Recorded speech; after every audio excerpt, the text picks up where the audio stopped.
This podcast is not intended to provide any investment advice. The opinions expressed here by either the hosts or guests do not necessarily reflect the views of PSA, Collectors Holdings, or any of their affiliates. Any discussion of collectible values in the past or present is not a guarantee of future performance.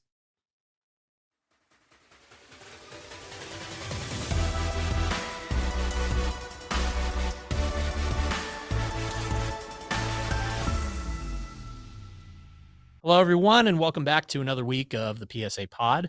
Ryan Greene and Jack Archer are here in our NBA Jam studio at the PSA headquarters, and we've got a really special guest today who we are going to be having an extended conversation with, who we've been wanting to get on the show here for a minute. Jack, make the intro. He's someone who I very much enjoy working with. He's someone who I was a fan of before I even started working here. He's one of the co-founders of CardLadder. It's Mr. Josh Johnson. Hey, thanks for having me, guys. Glad to be in person too. Yeah, that's always a nice bonus for us when guests in the studio, all the way from the Arizona desert. It's much cooler here. I'll tell you, about 25 degrees cooler, so it's nice. It's like 30 degrees cooler in our office because this place is freezing at all times. Well, we've got so much we want to talk about with you today, Josh. But one thing I really enjoy about you is you're in the hobby known as like a hardcore collector, just like us. Everyone knows pretty well, about your PCs and your pursuits on the collecting side. What's new with you on the collecting side? What have you been getting into lately? Well, with prices going down, I'm kind of getting back into trying to finish some of my gold runs with LeBron. I've picked up a few golds. I actually grabbed one 2 days ago on vacation. I grabbed the 2004 Topps Chrome Gold LeBron PSA 10. So I had the PSA 9. I'm always looking to upgrade. Okay. So that also is part of the PC right now, is that I'm trying to upgrade all my PSA grades, trying to get some PSA 10s and, fill things out around the edges. And then I also started a Mikal Bridges PC a couple months ago. So those are the two things right now. You didn't just start a Mikal Bridges PC. You dove headfirst into a few monster cards. What cards exactly did you get into? And when you're starting a new player PC, is there a specific method you like to go about? Do you just kind of dip your toes and get one and then see how contagious it is? Or do you have like a specific plan coming in? Because the cards that you kicked off your PC with are not ones that you can just buy on eBay whenever you feel like you want to get into a player. These are some big cards. Yeah. I usually, look at the landscape of what cards exist first, and I start doing a lot of research and figuring out who collects this player. So I'll go on Instagram and just start searching and see what I can find. And within like a couple of days, I was able to find a lot of his really key rookies and had messaged that person. So I started to like line up the deals before I really dive all the way in. Like, I'm not going to start the PC unless I have a few that I know I'm going to be able to get, Let me ask Mikal Bridges why, because I'm always fascinated as to why people start collecting certain players. Sometimes it's financially motivated. Sometimes it's just a player I really enjoy and I want to have kind of fun following their career while they're still in the early phases. What was it about Mikal Bridges that really drew you in? Yeah, I already have a Chris Paul collection, so I feel like I have sort of the the Suns representation there in terms of like a Hall of Famer, and I usually like to collect guys who are more established, a little bit older, with less risk. So then I thought, maybe I should dive into doing a younger player and see what it's like, because the cards are quite a bit cheaper for Mikal than some of the other guys I collect. So I was able to, find his Gold Prism PSA 10 rookie, and like I got a Logo Man rookie. So some of those things are a little bit cheaper than what I'm used to. So that was appealing as well. And then the 2018 class, I really like those cards. It's obviously Luka's rookie year. So those are pretty well-known, established cards, National Treasures, Prism. So I was really drawn to those as well. And then he's just a really fun young player. I like his game. I think he finished second or third in Defensive Player of the Year. So he's got some things that make him interesting as an individual player as well to prospect. I don't expect to like make money on this, but he kind of hits some of those things for me. He's got a great smile too. He's got like just a personality about him that is just very light and airy, which I've always liked about his game, on top of being like you said, a really great defensive player and, like an elite, probably like the elite role player in the league. I'm a big fan of him. One of my close friends who also writes for the magazine is a Mikal Bridges collector as well. and he recently picked up his National Treasures RPA. I think it's the Emerald at a 5, and he got serial number 2 of 5. So it's got the jersey so number. It's got the kind of reverse jersey number. Some collectors don't like that stuff. I always find it interesting and cool, and I think it makes it unique for sure. I love it. I'm a big color match, jersey number match, if you can find it, guy.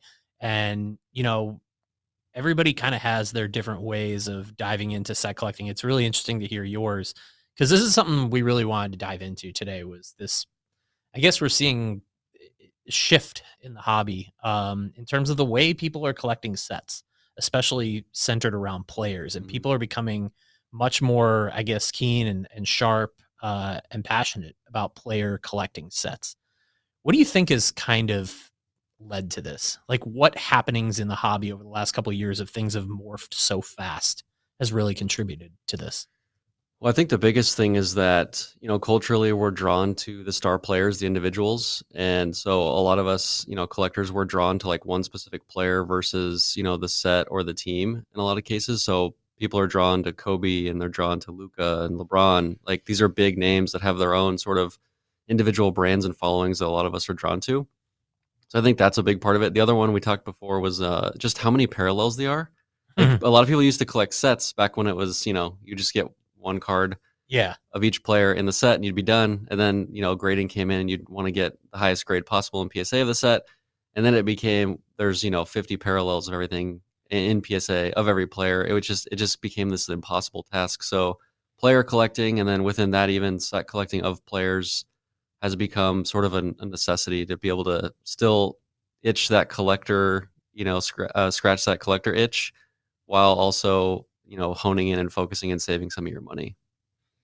I love it. Yeah, I recently really dove into this with my Ichiro collecting, and I went super focused on his career period gold refractors, Bowman Chrome and Topps Chrome, and it's been so fun to really just like search a different auction site, search eBay.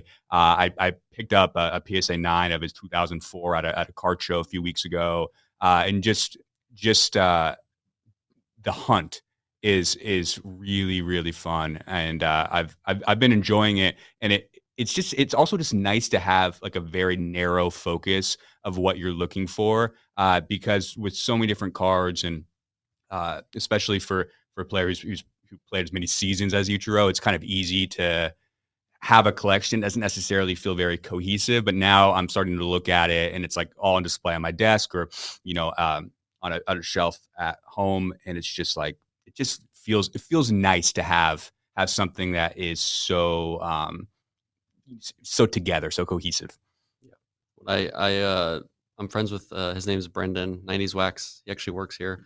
Brendan Bigelow, friend of the show. He was on last week. Well, great. I'll have to listen to that one. So I interviewed him a long time ago, and he once told me on the pod, he said that if anyone were to not know anything about you, but they looked at your collection, they could learn a lot about you. They could see your interests, what specifically you like, what part of pop culture you enjoy. So if I looked at your Ichiro PC, I would know, oh, you like gold, you like Ichiro, you like this era. Whereas if you kind of just collected anything random, you wouldn't really know much about the person. So I feel like being more focused on what you actually like and not just picking off any random cards kind of tells, a story about who you are. Yeah, you see that in the art world too. Art, hardcore art collectors are very specific with what they like and what they search for. And I think it's a lot easier to get lost with cards, because art, not everything is extremely familiar, because it takes a lot of research. But if you're well versed in sports and you kind of know what's what, it's cards are certainly more accessible, so it's a lot easier to get lost. But just finding that focus, I personally found really enjoyable. I know you're trying to complete a Tom Brady refractor run, Ryan, and so it's really fun, and it just brings set collecting to some of the more modern cards. Yeah, it's interesting. Like I'm doing a run of Topps base refractor Tom Brady's from his entire Topps Chrome run in his career, and I just kind of started it on a whim almost, but you kind of hit on some things in terms of players you really enjoy collecting, and I've been a Tom Brady fan for a long time, but I collected him early in his career, and then for the few years I was out of the hobby, I hate even saying this publicly, I got rid of some cards that I really wish in hindsight I hadn't. So it's almost like there's a personal connection for me now going back and collecting a lot of his older stuff, to where it's like, I feel like I'm almost trying to like atone for it myself by doing it a different way this time around. So that's what I like. And that's really interesting what you say about, Brendan's comments, how your collection can say a lot about you. And I feel like player collecting is a good way of showing that you've really narrowed your focus as a collector, and you've kind of evolved and seen what you like, and you narrow the focus. Yeah. And also, we don't have infinite money, so we kind of have we have to pick and choose some subset. So we might as well pick only stuff we really, really like. I always hear the comment people will say to me, or it's usually when they're selling something, but like, hey, you need this in your LeBron PC. And it's like some card that doesn't fit anywhere into any of my lanes of LeBron. And I just always hear that comment, and I'm just thinking, like, I know what I'm looking for, right? Like, I'm going to be the one to pursue and build this collection out. It's not necessarily what other people might think I need in my PC. Yeah, everybody has the certain parallels that they don't really gravitate to. Like, I'll be totally honest with, like, Topps did it for a long time, and Panini does it like wave refractors, right? Just don't really do it for me. But I know for other people they do. That's great. You're right. I don't like to try to force a square peg in a round hole with my, because once you buy the one, then you're stuck trying to get the rest of them. So it's almost like, don't buy that first one that doesn't fit. So you and Chris have been teasing this new feature that's coming to Card Ladder soon, and it really ties in nicely to this type of player set collecting. And I think our listeners who also are connecting with this conversation will find it really, really helpful in their collecting journey. Yeah, we're working on custom indexes. I think if you've used Card Ladder, you've seen our stuff, then we have a big emphasis on indexes and player indexes, and then different subsets of indexes. Like, we have a basketball, baseball, one for every sport, and then we also have like a high-end, low-end, mid-end index. I'm working on like a population index, so it'll show the index for all high pop cards, your Zions and Luka based PSA 10s, because people, they really want to know, it's easy to say, oh, the market's down right now, but you want to be able to make more informed comments like, the high end index is flat, the low end and mid end indexes are down, the high pop index is down, but the low pop is actually relatively flat. And people are able to say more intelligent things and do more intelligent research using some of these indexes. And then we're able to also compare.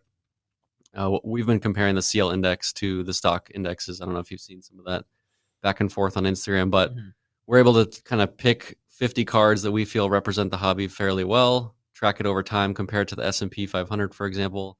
So there's a lot of interesting use cases for the indexes. And I think the next evolution of that is custom indexes for you as an individual that want to make your argument, or you want to point to something, or you need to do research for, what's occurred in this industry in the past. So a good example would be your Tom Brady refractor collection, Topps Chrome, right?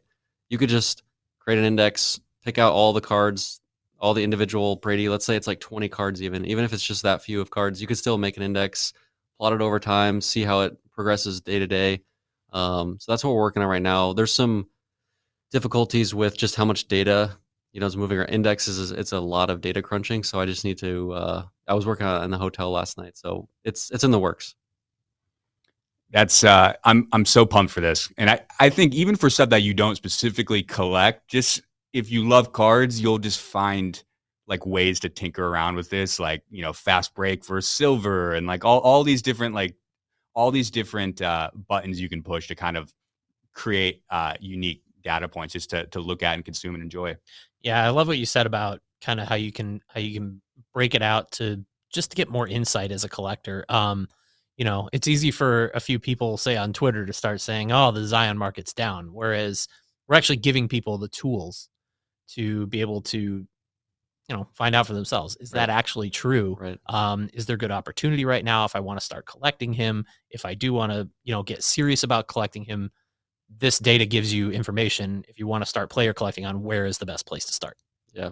I mean, when Chris and I talk to people, we'll say something like the Luka market is down 30%. And if we're talking to a Luka collector, they're usually quite defensive and say, well, actually, his low pop stuff is down. There's this one card that went down that's pulling the index, so that we want to be able to say back, okay, well then you can create your own Luka index, and you kind of decide for yourself. Do you think a certain subset of the Luka index is actually up, and then what we're saying is wrong, or are we just able to say the total market index for Luka is down and be correct, right? We talk about player collecting and how it's becoming more popular, and these indexes are going to be a huge help for people who are getting into it. Something that I also want to talk to you about today that I think is really fascinating on the player collecting, and I think this is just going to supercharge it for collectors, is something you've been working on, working with one of the greatest receivers in NFL history, Larry Fitzgerald, who you're sort of helping, I guess, curate his collection of his own cards, as he's really getting into it. I'm just dying to know, how did this come about? And yeah, it just sounds so cool, so unique, so fun. Yeah, so he's a friend of the company, Collectors. He's a friend of Nat's. I think they golf together, do other things. So, Nat just connected me to him, said, hey, Larry's looking to get more involved in the hobby. He's looking to pick up some cards. Can you help him find some stuff if you see any cards that may interest him? And so I was just on this email thread and going back and forth with Larry. But, from where I'm from, Larry Fitzgerald is basically like the best athlete in the history of Arizona. So it was more than just like, hey, help this guy. It was like, dude, you're Larry Fitzgerald. I was at the Packers playoff game, if you guys remember that. Oh, yeah. The greatest postseason run of an individual player I've maybe ever seen.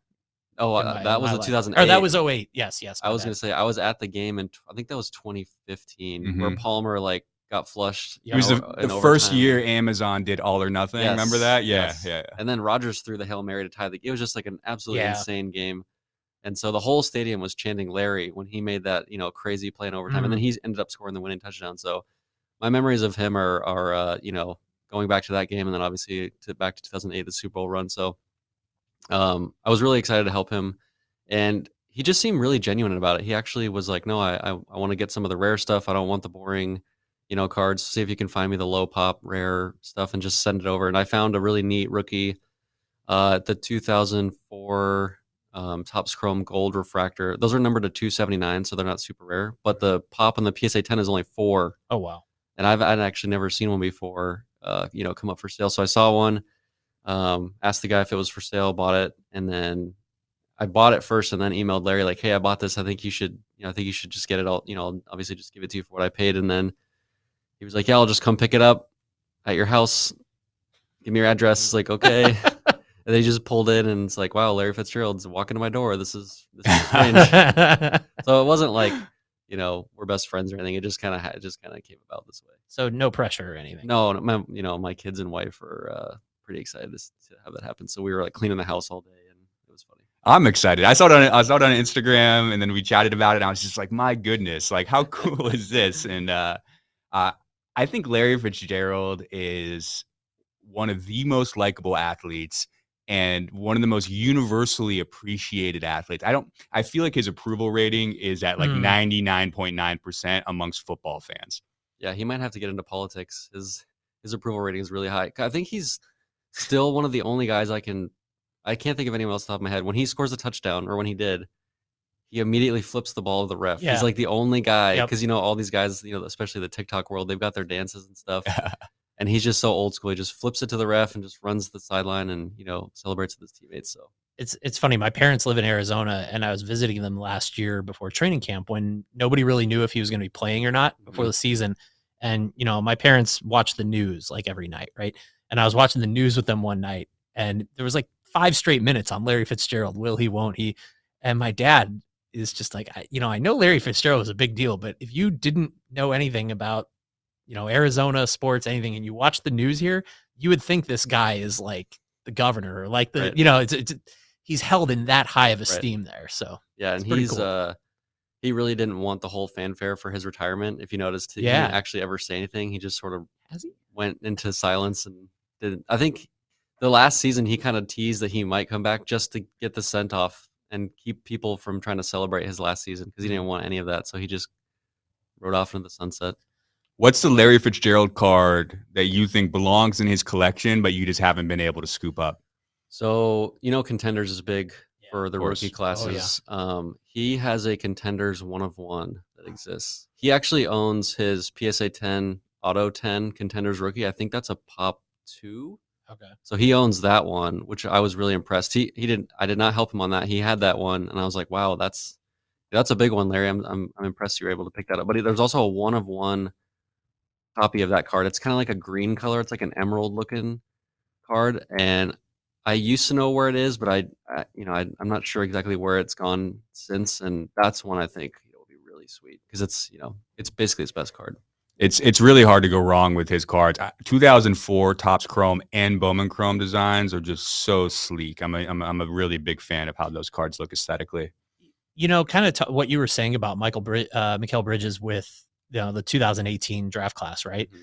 Does Larry Fitzgerald, in terms of hunting for those cards, benefit a little bit in the same way in that he was in the same draft class as 3 future Hall of Fame quarterbacks in the first round, and that so much of the focus on, the people who are hunting a 2004 rookie card, are mostly hunting probably for Eli Manning, Phillip Rivers, Roethlisberger, right, as opposed to Fitzgerald. Like I'm not going to say forgotten about in that draft class. But I'm going to go the other way. I think Larry Fitzgerald's the most coveted of those 4 players you named. He's the most expensive of those guys. Is he? Yeah. Interesting. Yeah, because Eli doesn't really have much of a fan base. Like he's got the Super Bowls in New York. People like to collect him, but he was never really very popular. Yeah. And Roethlisberger had his issues in the past, and Rivers is not super sexy of a quarterback, so his stuff's fairly cheap. Never won a Super Bowl. Doesn't have that. Yeah, steam. Larry has this lore about him. Okay, so he's actually the most expensive. Man, so that works in the opposite of the way because everybody's so used to quarterbacks being king in the hobby. But I guess if you go back that far, well, it's kind of a lesson you're given, a tip there that eventually quarterbacks may get into the Eli Manning, Roethlisberger range in terms of popularity. So you might want to be careful prospecting some of these guys. Well, speaking of prospecting, football, this is, we talked about card ladder with the custom indexes, and, we want to talk about kind of some of the things that you're seeing on the card ladder side. And this is like a really interesting part of the year. It's early July. This is prospecting season on so many fronts. Mm-hmm. The NBA's in the offseason and free agency is coming up. The NFL, this is really their only dead period of the year. Let's start with football. Training camp opens in a few weeks, and football right around the time the national comes around is really going to pop, and it's hype season. So who are some guys that maybe you're seeing within the data where, if I'm really looking into collecting a guy and getting into collecting a guy right now, you think maybe present some interesting opportunities? Yeah, well, the market's primarily driven by Tom Brady, both in the card ladder index representation and also the real world. So Brady's cards went absolutely insane over the last year, like a lot of cards, but his really outpaced basically everything except Steph Curry. His cards went insane. So he's actually seeing a pretty decent correction right now. So the overall football market is down quite a bit over the last month. And that's just, I think a lot of it's because Brady's cards are correcting and the prices are coming down. It's kind of pulling the overall index. But Josh Allen I would say is the hottest card player right now in cards because his stuff is just going bananas. We're seeing like multiple $100,000 plus RPAs sell. PSA 10 at a 99 RPA is selling for 100 plus. His 9.5s are selling for 50K plus. So, and I think his contenders cracked ice is selling for a lot as well. So Josh Allen, all the young quarterbacks, Herbert cards are doing very well. Joe Burrow, obviously. We saw a pretty meteoric rise out of Matt Stafford over the last year. Mm-hmm. I think Chris and I are one of the few documenting his card market because, he finally won his first Super Bowl. It's only 1 year away from Detroit, and the guy wins a Super Bowl, pretty much vindicating that he was, not the problem in Detroit. So obviously quarterbacks, as always, receivers and running backs are kind of struggling right now, just given the overall market kind of going down. Those guys are not super collectible, but I think Jamar Chase cards are pretty popular right now if you're looking to capitalize on that coming into the season. We're seeing a lot of resistance towards the beginning of the football season. Like you would think interesting that there would be a lot of hype going into football season with cards, but just, with the economy and, the uncertainty of cards right now in terms of the market going down, people are a little wary to spend huge money on the rookies. But I think once the season kicks up, fantasy football, like you said, we're in this dead period, so it might be a good time right now. But once fantasy football gets going, people and gambling, gambling's so big now with football, I think we'll definitely see some bumps. I can't wait for fantasy football season. I cannot wait for football season. really like the second the NBA draft ends, I'm plugged in. I'm plugged in with the free agency news. I'm excited about that, but my mind is just laser focused on how hyped I am for football season. So, Josh, I have to ask you. You're primarily a basketball card collector. You do like football. You dabble in football cards. Is there any player you're thinking about jumping into? Is there any cards that are kind of calling your name that you've been, you have saved eBay searches for, that you keep thinking about pulling the trigger on, anything like that? Yeah, I really like the older receivers. So my favorite receivers are obviously Larry Fitzgerald. Calvin Johnson's my other favorite. And then I like Julio Jones. And he's, on the tail end of his career here. So his cards are in pretty low demand. So it's pretty fun to look at stuff that Julio has. And then in terms of like newer players, I obviously really like Jamar Chase. He's awesome. And he was on my fantasy team. So like fantasy and cards have this like gives you a connection. It does. Yeah. It's like a dual connection. You're getting value from them on two ends. You can gamble on them in two different ways. And then I liked Michael Thomas for a while, but he's really disappointed me. I'm interested to see if Thomas is gonna bounce back. And then DeAndre Hopkins, Mike Evans, some of these younger guys that are, getting towards the end of their careers I really like those guys. Quarterbacks, everyone just wants to know who's the big quarterback. I really like Josh Allen as a player, but it's really hard to sign off on that because his cards are so expensive. I'm not sure he can sustain it, but as an individual player, but here's one, Patrick Mahomes. His cards have gone down quite a bit. There's been, talks of was it Tyreek Hill, that was, making Patrick Mahomes better, but I think Mahomes is 5-1 without Tyreek Hill in his career. So I would look for Patrick Mahomes to make a big statement this year. I think he's a guy that's going to be highly motivated coming into the year to prove that he's the guy.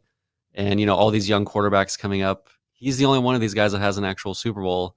He's still only 26. I think Joe Burrow's 25. Joe Burrow's only, I think it was 15 months younger than Patrick Mahomes. We looked that up around the Super Bowl last year, and I was blown away. I was like, one guy's been an MVP, won a Super Bowl, and the other guy. And 4 conference championships. Yeah. And one guy literally is in his second season and just reached that stage once. Patrick Mahomes has 4 straight conference championship games at home, and Burrow made 1 run, and we're comparing the two.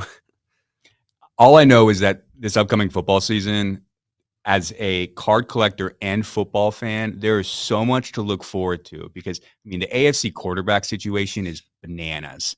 Russell Wilson joining the Broncos, then you have Herbert in that division, you have Mahomes, you have Carr. Who knows what Trevor Lawrence is going to do? Who knows what Zach Wilson and the Jets are going to do? They had probably the best offseason out of any team there is. Trey Lance looks to be starting in San Francisco. Justin Fields. Yeah, Justin Fields or my guy Ryan. I love that nobody's talking about it. No one's talking about it. Great for my wallet. Yeah, him and gosh, who's the Eagles quarterback? Why am I Jalen Hurts. Those two guys are just way too much under the radar, in my opinion. Especially Hurts. Hurts just took his team to the playoffs, and he just added a top 5, arguably a top 5 receiver. Yep. Yeah, and we can't forget Tua either. The Dolphins just fully loaded up this offseason. Yep. So there's so many unknowns, but it's what makes sports so fun. It's there's so much natural drama to it, and if you're a collector and you're a fan, this football season is just going to be. I legitimately cannot wait until Scott Hansen is just screaming through my TV saying 7 hours of uninterrupted football action starts now. As an Arizona guy, we didn't mention Kyler Murray. What are you seeing there? Oh, I asked Larry about that when he was over. He gave me no insider information. Poker face. I feel I feel like he knew, but couldn't say anything. I'm just assuming he's gonna sign and they'll give him the contract he's looking for. You need a quarterback. If you look at the landscape of the league, there's maybe 4 or 5 teams that don't have a quarterback out of the 32. So it's you have to have the quarterback, or you're just it's like a non-starter. Swimming basically. Upstream. Yeah, it's impossible. So I think they'll get him. The fan base is obviously a little weary, a little nervous about how the season ended with him. I think a lot of it was injuries, but that's kind of the thing with him. He's undersized, so he gets injured a lot. So we're nervous about that. But when he's on, you can't ask for. They were 7-0 last year. They're the best team in the league. He's the most exciting player in the league when all is right. Yeah, it was must-watch TV to kick off the year last year. Yeah, we're excited about Marquise Brown. They were good friends in college, and then obviously Hopkins is out for 6 weeks, which is going to hurt. But hopefully Brown can, establish that connection with him, and then Hopkins comes back. So we're excited. I think that's the great thing about the NFL. Every team basically feels like they have a chance going into the season because you always see that team that doesn't make the playoffs that leaps into the playoffs every year. The Bengals. Exactly. Yeah. To the Super Bowl. Yeah. And they were terrible the year before. All right. Well, we talked football in the offseason. Let's talk basketball. The draft just happened a couple weeks ago. There's going to be a lot of buzz. You know, the one thing we didn't mention with football, there's still product from last year coming out. So that's kind of at the tail end of all these new guys coming in. There's still rookie cards from last year's class coming. Prism isn't out yet. Prism isn't even out yet. It comes out, very shortly. What are you kind of seeing on the basketball side, especially here early in the offseason, very early? Yeah, it's kind of similar to football, to be honest. Like a lot of the big name players are coming down in value. LeBron has come down 20-30% over the last few months. Same with Luka. Those guys just got so high. But we're still seeing, some rises in specific players. Like Steph Curry had an amazing run this year. Obviously won the championship. His cards appreciated in value a lot. Some of the younger guys, like you said, it's really hard to grab onto like this last rookie class. Cade Cunningham and Jalen Green don't have a rookie Prism card. So like how excited can you really get? I think once Prism drops and once we get a few integrating and in PSA cases and we can really start like valuing these cards against other players' cards, I think that always sort of helps the market and helps kind of like understand where everything sits. And the supply chain issues and everything that makes these release dates shift as they did. It's just really tough to see how popular is Cade Cunningham. I love the guy. I'm a big Josh Giddey fan. I'm excited for his Prism cards to come out. Evan Mobley, how is the market going to respond to him and all this stuff? It's going to be exciting. Cade definitely feels like the top guy, especially after the draft that Detroit had. There's a lot of like energy and buzz around that team right now. Yeah, he had a really strong finish to the year too. And it's kind of like what we talked about with football a couple months ago on the heels of the draft, where it's almost a blessing in disguise with these rookie cards coming out so late. You not only have their rookie year performance in the bag already, but then you see, like, for example, with Cade Cunningham, you see with what the Pistons did on draft night, getting Jaden Ivey, getting Jalen Duren, the center from Memphis. These are two supreme talents you're putting around him. That's an automatic kind of boost when his Prism rookie cards do drop, I think. Yeah, I mean, you're probably going to get equal prospecting on Cade Cunningham for the Ivy pick than you would just him on his own.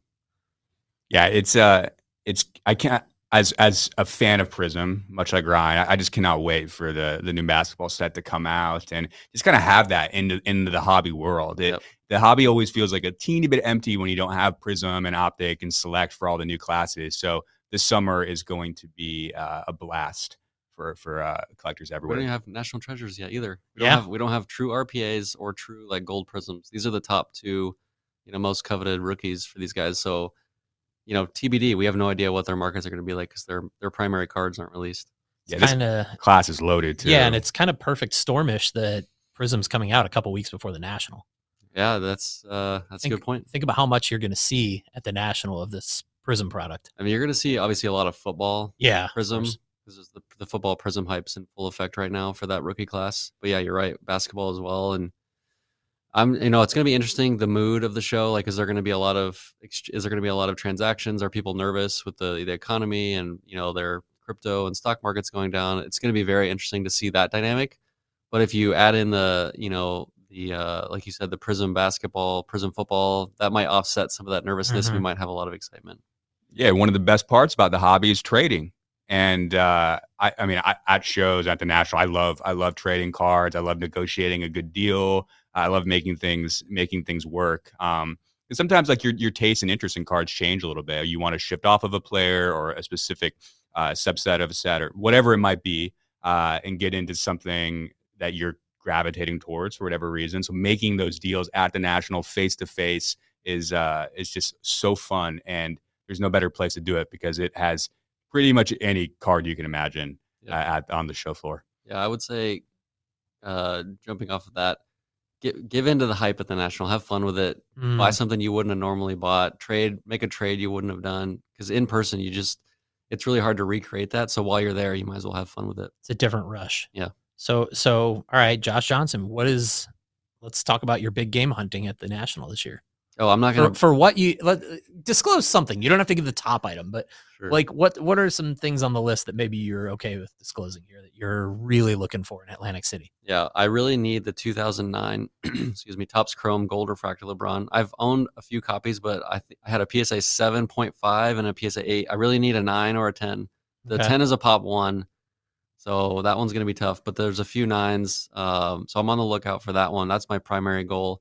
And then, anything LeBron Gold or exquisite that catches my eye. And then Chris Paul, I'm looking to upgrade some of those. I'm looking for his rookie gold refractor PSA 10. I have a 9. So stuff like that. Mikal Bridges, anything. I only have like 6 or 7 Mikal Bridges cards, so that one's pretty open of what I would go after. There's quite a bit. I'm going to sit here trying to guess what the secret items are, but no, that's a pretty good list. What are maybe some things you're really anticipating, not even individual cards. What are some kind of things you're anticipating seeing people really in general hunting for at the National this year? Quarterbacks, Prism. I think there's going to be a lot of that. People trying to get prospect on Trevor Lawrence and Justin Fields and Trey Lance, those guys. I think that's going to be, the primary goal for a lot of people.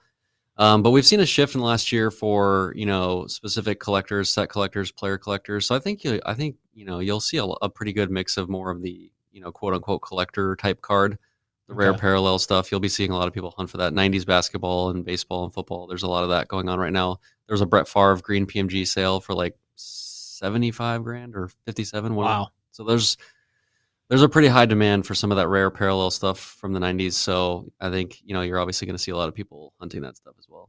And if you're listening, you haven't been to the National, with PSA having on-site grading, you can literally be hunting for, like, say you find like a really nice, like, Trevor Lawrence Prism card raw.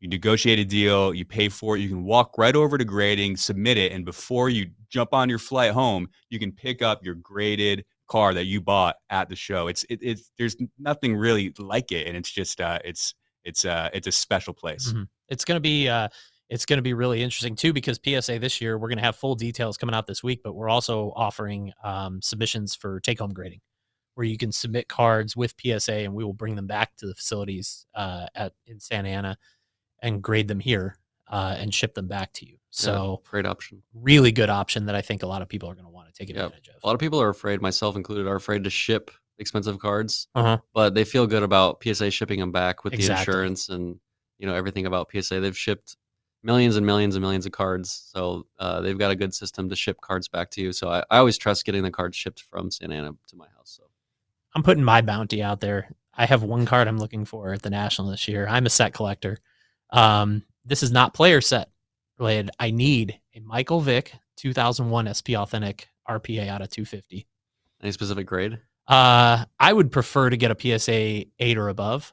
Even if it's a nice raw copy, though, just has to have a nice clean signature. Those autos are bad, right? A lot of them have faded over the course of 20 years. So it's when they pop up on eBay, it's very hit and miss. So that's my one card I need. I'm 3 cards short of a complete set here. So, but I knew that was going to be the toughest. I'll be on the lookout for that one.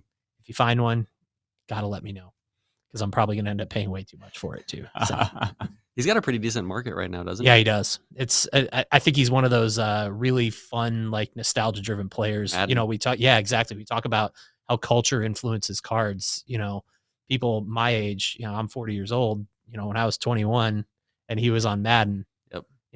We had like a rule in my college apartment that you couldn't use the Falcons. Like that was, people connect with that at our age. Yeah, people got mad about that at the time, but looking back, it was a genius marketing move by Madden Incredible. to make him almost, unbeatable in that game. It's like Lamar Jackson in today's game. It's like exactly. It's really tough to, if you know the game and you know the mechanics of it, it is hard to beat those guys. My favorite Madden story ever was before Tony Romo started broadcasting.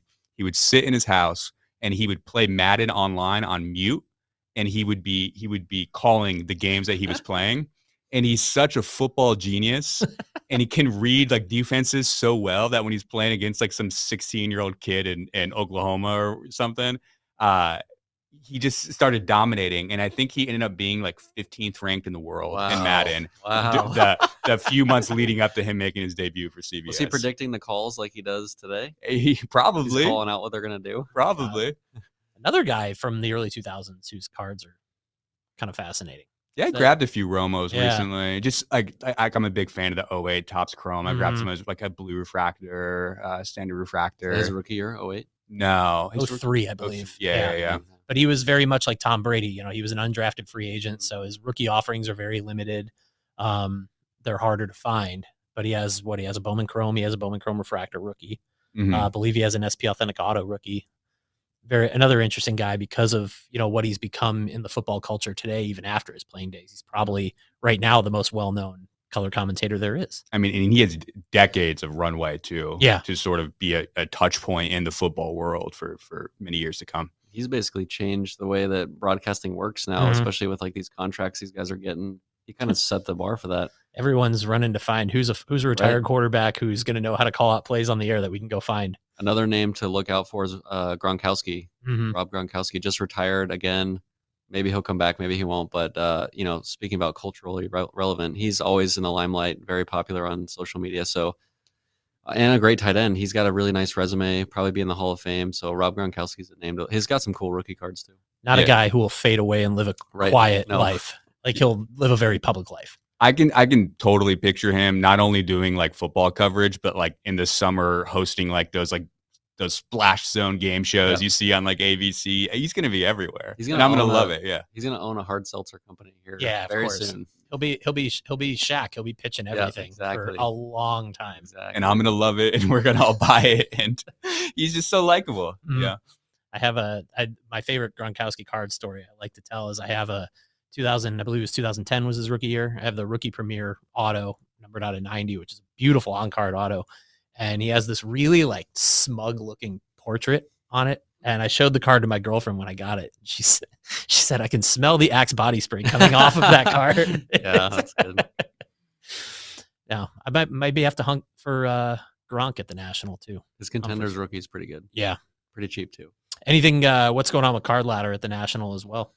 Yeah, so we'll have a spot at the collector's booth, and then we also have another booth next to the My Slabs team. So we'll be there wandering around. Chris and Christy and I aren't big on being in one place for a long time, so we'll be wandering around and being at the night events that are hosted by different people. So it'll be a good time. I think there's probably a bunch of trade nights. We'll be at those. And yeah, we don't really. It's hard to plan. There's just so much going on. We're just kind of be everywhere.